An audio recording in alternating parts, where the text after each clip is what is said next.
Assalamualaikum warahmatullahi wabarakatuh. Pada video kali ini saya akan menjelaskan mengenai apa itu compiler ini.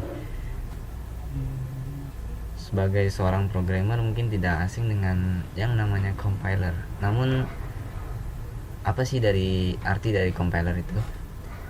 Di sini saya akan menjelaskan mengenai definisi dari sebuah compiler. Jadi compiler itu adalah sebuah program yang membaca suatu program yang ditulis dalam suatu bahasa sumber atau bahasa tingkat tinggi, seperti contohnya file yang berekstensi CPP, .java atau yang lain sebagainya. Lalu dari bahasa tingkat tinggi tersebut akan diterjemahkan ke dalam suatu bahasa sasaran, yaitu berupa bahasa mesin. Yang selanjutnya mengenai dari kelompok besar yang ada pada compiler. Pada compiler terdapat dua kelompok besar. Yang pertama ada analisis dan yang kedua ada sintesa. Analisis itu sendiri yaitu program sumber yang dipecah-pecah dan dibentuk menjadi bentuk antara atau intermediate representation. Fase kompilasi yang masuk ke dalam kelompok analisa yaitu ada analisis leksikal, analisis sintaks, analisis semantik. Dan selanjutnya ada sintesa, yaitu membangun program sasaran yang diinginkan dari bentuk antara serta membentuk dan mengoptimalkan sebuah kode. Fase kompilasi yang masuk ke dalam kelompok sintesa yaitu ada pembangkit kode antara, pengoptimal kode, dan pembangkit kode. Yang selanjutnya yaitu mengenai fase kompilasi. Berikut ini adalah bagian dari fase-fase kompilasi. Yang pertama yaitu terdapat ada bahasa sumber. Dari bahasa sumber ke penganalisa leksikal. Di sini akan dilakukan sebuah scanner atau scanning kode program. Dan yang selanjutnya adalah penganalisa sintaks. Yang selanjutnya ada penganalisa semantik. Lalu masuk ke kelompok besar sintesa, yaitu ada pembangkit kode antara. Selanjutnya mengoptimalkan sebuah kode, dan yang terakhir ada pembangkit kode sampai akhirnya menjadi sebuah kode baru pada bahasa sasaran. Dan selanjutnya ini adalah penjelasan dari fase-fase kompilasi. Yang pertama adalah penganalisa leksikal, yaitu membaca program sumber atau scanning, melakukan scanning karakter demi karakter. Sederetan satu atau lebih karakter dikelompokkan menjadi satu kesatuan yang mengacu kepada kesatuan kelompok karakter atau yang biasa disebut dengan sebuah token. Penganalisa sintaks yaitu memeriksa kesesuaian pola deretan token dengan aturan sintaks yang ditentukan dalam bahasa sumber. Secara logika, deretan token yang bersesuaian dengan sintaks tertentu akan dinyatakan sebagai pohon parsing atau parse tree. Penganalisa semantik yaitu pemeriksa token dan ekspresi dari batasan-batasan yang telah ditetapkan. Misalnya panjang maksimum dari token identifier adalah 8 karakter. Yang selanjutnya adalah pembangkit kode antara, yaitu membangkitkan kode antara atau intermediate code berdasarkan pohon parsing. Yang selanjutnya diterjemahkan oleh suatu penerjemah berdasarkan sintaks atau sesuai dengan sintaks directed translator. Yang selanjutnya adalah pengoptimal kode, yaitu melakukan optimasi ukuran atau space dan juga waktu dari komputasi. Yang selanjutnya ada pembangkit kode. Pembangkit kode ini adalah fase kompilasi yang paling terakhir, yaitu membangkitkan kode dalam bahasa target tertentu atau sasarannya, yaitu bahasa mesin. Slide selanjutnya akan dijelaskan oleh teman saya yang bernama Fizel Nazareta. Oke, di tahap ini saya ingin menjelaskan tentang tahap analisis leksikal. Untuk pada tahap ini yaitu tahap yang menganalisa tentang berbagai macam aturan atau sintaks yang digunakan pada aturan setiap bahasa pemrograman. Pada tahap ini dijelaskan pada source code program akan di-scanning dan dikelompokkan dalam suatu karakter. Aturan analisis leksikal yaitu aturan yang digunakan untuk membentuk suatu deklarasi statement yang ada dalam suatu program utuh. Contoh dari analisis leksikal ini seperti kita penulisan keyword, identifier, delimiter yang sesuai aturan dengan bahasa pemrograman tertentu. Untuk tahap selanjutnya, yaitu tahap analisis sintaksis. Analisis sintaks atau analisis taksis pada pengertiannya di sini memeriksa kesesuaian pola deretan token yang aturan sintaks yang ditentukan dalam bahasa sumber. Deretan token tidak mengikuti aturan sintaks akan dilaporkan sebagai kesalahan sintaks. Untuk kesalahan sintaks atau analisis sintaksis ini yang berupa seperti kesalahan penulisan dalam bahasa program seperti kurangnya titik koma, tidak sesuainya tutup kurung, atau tidak sesuainya dalam penulisan variabel. Contohnya seperti di dalam bahasa pemrograman PHP yang diwajibkan menggunakan keyword atau simbol dolar sebelum menuliskan kata dari penamaan variabel. Untuk berikut ini contoh analisis leksikal pada pemrograman PHP. Di sini terdapat analisis leksikal, yaitu berupa penulisan keyword. Keyword echo pada di sini dijelaskan adalah keyword yang wajib untuk menampilkan hasil output dari bahasa program PHP. Dan di sebelah kanan ini adalah analisis kesalahan leksikal yang ada pada pemrograman PHP, yaitu kesalahan seperti kurangnya simbol tanda dolar pada penulisan variabel angka pertama. Variabel angka pertama ini yang diwajibkan harus memakai simbol dolar sebelum penamaan dalam variabel ini. Itu termasuk aturan dari penulisan variabel pada pemrograman PHP. Berikut ini adalah analisis semantik program PHP.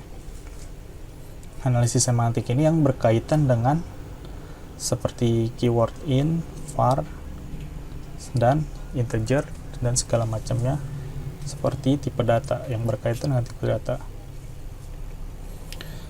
Di sini ada analisis kesalahan semantik, yaitu contohnya itu seperti ini, yaitu untuk errornya itu tidak mengenal apa itu numeric, karena di sini adalah eksekusi operator yang pada variabel pertama itu diinisialisasikan sebagai string, sementara untuk variabel angka kedua itu diinisialisasikan integer.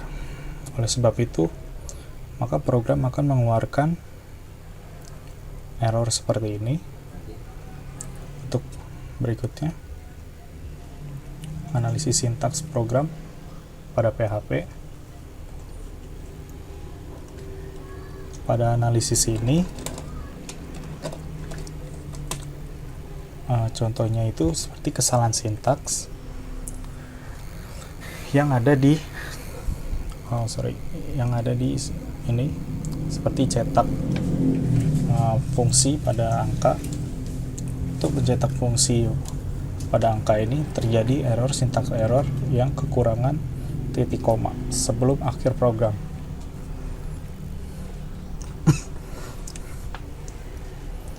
Selanjutnya, kita melakukan analisis leksikal pada JavaScript. Di JavaScript sendiri banyak aturan-aturan yang tidak biasa atau berbeda dengan bahasa pemrograman lain, yaitu contohnya tidak diwajibkan untuk penulisan di akhir baris, yaitu titik koma, atau di akhir program. Contohnya di sini yaitu analisis kesalahan leksikalnya, yaitu penulisan keyword console pada penulisan JavaScript, yaitu kurangnya huruf E di akhir konsol. Maka program akan menyatakan tidak mengenal perintah konsol yang seharusnya ditulis seperti ini. Harus ditambahkan huruf E di belakang. Semantik pada JavaScript seperti ini.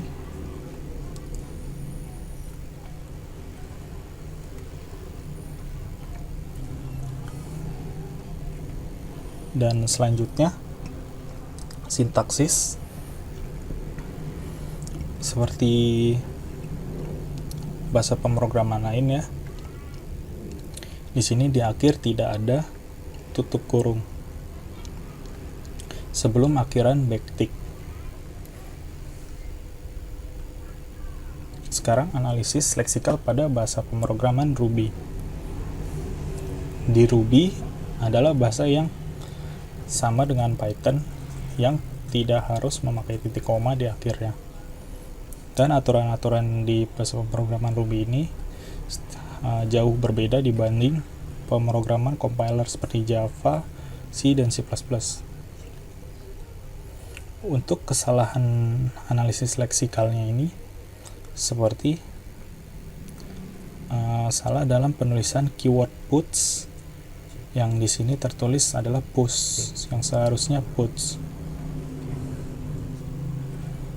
Di sini analisis semantik Ruby, yaitu kesalahannya Ruby itu secara default memberikan variabel itu sebagai inisialisasinya string. Untuk mengubahnya jadi float atau integer, kita harus memberikan keyword to f atau to e untuk integer. Pertemuan video kali ini saya akan menjelaskan. Dan selanjutnya, oleh sebab itu hasil dari pertambahan ini, perkalian ini tidak sesuai. Setelah ini sintaksis. Di sini sama dengan bahasa pemrograman sebelumnya, yaitu kurangnya tutup kurung. Seperti ini sintaks error. Oke, kurang lebih seperti itu. Sekian dari saya. Assalamualaikum warahmatullahi wabarakatuh. Selanjutnya saya akan menjelaskan mengenai. Baik, yang selanjutnya ini saya akan melakukan sebuah live programming. Di sini saya sudah ada contoh programming dari mini compiler yang saya buat bersama teman saya Fizal Nazareta dengan menggunakan bahasa pemrograman C#. Kita langsung run saja programnya. Nah, ini adalah tampilan dari aplikasi mini compiler yang saya buat sama Fizal. Nah, di sini ada bagian input kode. Sini kita akan menginputkan sebuah kode dari bahasa pemrograman tingkat tinggi yang telah dijelaskan di PowerPoint. Kita akan mencobanya dari mulai PHP, JavaScript, dan bahasa pemrograman Ruby. Nah, di sini nanti dia akan melakukan pengecekan sebuah analisis leksikal yang nanti akan di-output pada bagian ini dan juga pada simbol sebuah tabel. Oke, langsung saja. Saya sudah menyiapkan contoh codingan dari PHP. Ini langsung kita copy codingannya. Lalu kita masukkan ke dalam input kode. Ctrl V saja. Ini sudah kita masukkan. Selanjutnya kita bisa run untuk melakukan pengecekan analisis leksikalnya. Kita run. Nah, di sini sudah terlihat output dari hasil dari analisis kode program ini. Jadi yang pertama itu ada PHP ini. Dia pada analisis leksikal masuknya ke dalam sebuah file header. Lalu ada juga terdapat operator logika itu seperti sama dengan. Di sini ada tanda plus, tanda minus, bintang, dan garis miring ini atau garis pembagi. Ini masuknya ke dalam operator logika. Lalu angka 50 dan 10 ini masuk ke dalam sebuah integer atau bilangan integer. Lalu di sini ada titik koma, titik koma ini masuknya ke dalam sebuah delimiter, lalu ada tanda kurung dan kurung kurawal juga masuknya ke delimiter. Lalu yang selanjutnya ada global, dan ada function, ini masuknya ke dalam sebuah keyword. Keyword ini adalah bawaan dari bahasa pemrograman PHP-nya sendiri. Lalu ada seperti tulisan hasil, tulisan ini tambah, variabel-variabel ini masuknya ke dalam sebuah identifier. Nah, pada bagian bawah ini isinya kurang lebih sama seperti ini. Cuman di sini saya cuman menjelaskan bahwa ini masuk dalam tabel. T ini sebagai tabel, maksudnya tabel operator logika, tabel integer, tabel delimiter. Tapi isinya sih sama dengan yang ada di atas nih. Hanya perbedaan di penulisannya saja. Oke, yang selanjutnya akan dijelaskan mengenai live program dari bahasa pemrograman JavaScript dan juga Ruby yang akan dijelaskan oleh teman saya Fizel. Codingan yang sebelumnya pemrograman PHP sudah dijelaskan oleh Sabto. Untuk kali ini saya ingin menjelaskan bahasa pemrograman JavaScript dan Ruby. Pertama kita lihat dulu halaman dokumentasi, yaitu halaman bagaimana cara-cara menjalankan program ini. Dan demikian ini sudah tertera. Selanjutnya di halaman about ini adalah tentang pembuat. Oke, tanpa berlama-lama kita praktekkan saja. Saya sudah siapkan source code atau kode programnya. Tinggal kita salin saja. Kita tutup dulu. Berikut ini adalah bahasa pemrograman JavaScript ya, contoh atau sampelnya. Oke, kita klik tombol run untuk mengeksekusi dan menjalankan compilernya. Berikut ini contoh di sini ada tertera, yaitu const atau sebagai keyword variabel konstanta pada setiap pembuatan variabel pada JavaScript. Di sini ada berbagai macam pembuatan variabel, yang diantaranya ada const, var, dan let. 3 keyword itu adalah keyword wajib, bisa dipilih salah satu untuk pembuatan variabel. Berikut di sini ada angka pertama identifier atau variabel yang dibuat oleh para user atau programmernya sendiri. Untuk di sini ada get element by id sebagai keyword, angka 1 sebagai identifier atau variabel. Lalu di sini ada tanda sama dengan operator logika, dokumen sebagai keyword, get element by id, buka kurung, tutup kurung, angka 2 sebagai identifier, dan ada function dan sebagainya. Berikut hasil dari outputnya.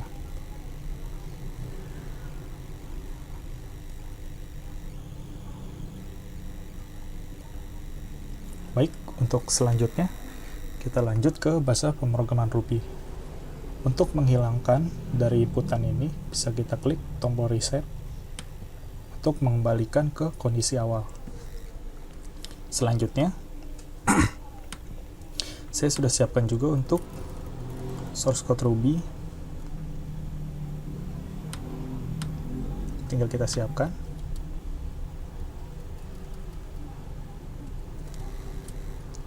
Setelah itu kita tutup.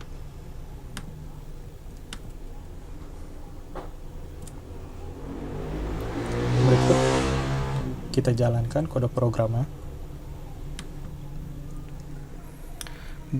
Berikut ini adalah hasil dari outputan compiler mini.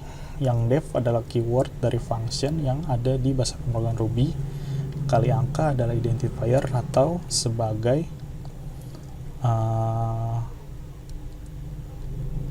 identifier sebagai penamaan fungsinya.